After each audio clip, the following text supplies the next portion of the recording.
You're about to go into surgery. The doctor puts a needle in your arm, and a few seconds later you start counting. 10, 9, 8, you never make it to 7. Now picture that same moment 2,400 years ago. You're about to go into surgery. The doctor walks over. He's carrying a bucket. You really don't want to know what's in it. Throughout history, people tried the following methods to put you under: a punch to the face, squeezing the neck until you passed out, a drink made with human bile, a shaman spitting into your open wound, and pressing a half-poisonous sponge against your nose until you stopped moving. Every single one of these was recorded in medical documents as pre-surgical preparation. The first serious method was neck compression. The doctor presses 2 fingers into your throat, cuts off blood flow to the brain, and in 2 seconds your eyes roll back. Simple, fast, cheap. The problem was that if you pressed the wrong spot, the patient never woke up. But back then, that was considered an acceptable risk. Things got more creative in the Middle Ages. The English invented a drink called bile. The recipe went something like this: wine, opium, hemlock, ivy extract, a few sedative herbs, and human bile, meaning someone removed a gallbladder from one patient, collected the fluid, and poured it into the next patient's cup before surgery. Nothing went to waste. You could call it sustainable medicine. The man who drank it would fall asleep. Yes, sometimes for a very, very long time. Beyond that, there was the sleeping sponge.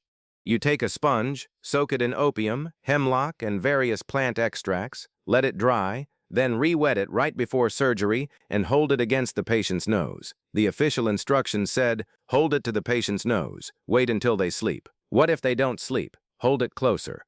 Still nothing? Increase the dose. What if they die? That's also a kind of sleep. The Egyptians took a more practical approach. They rubbed crocodile fat directly onto the patient's temples. Why crocodile fat? Probably because the logic was, the strongest animal must have the strongest medicine.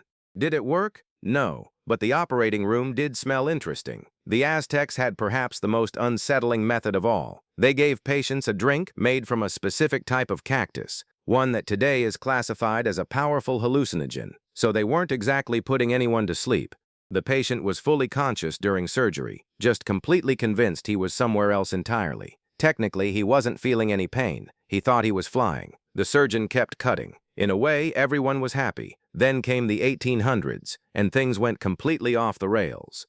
An Austrian named Franz Anton Mesmer proposed using hypnosis during surgery. He called it animal magnetism. He would wave his hands over the patient and stare at them until they fell under. Occasionally, it actually worked, which is somehow more disturbing than when it didn't.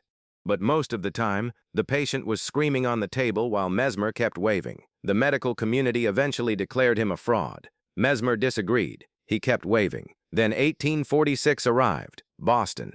A dentist named William Morton soaked a cloth in a gas called ether and held it over a patient's face. The man fell asleep. A neck tumor was removed. He felt nothing. When it was over, the surgeon in the room stood up and said, "Gentlemen, this is no humbug." Because after thousands of years of bile cocktails, crocodile fat, and hypnosis sessions, a wet piece of cloth had finally solved the problem. Today, a doctor enters a few numbers. The computer calculates the exact dose, and the needle goes in. You count. 10, 9, 8. The chance of something going wrong with modern anesthesia is roughly 1 in 200,000. For the bile cocktail surgeries of the Middle Ages, that number can't even be calculated, because there was no dosage, no standard, no record. Just the surgeon's instincts, a prayer, and whatever animal fat happened to be nearby. For thousands of years, the brightest minds in human history tried to answer one question: how do you put someone to sleep safely? The answer came from a dentist, with a cloth.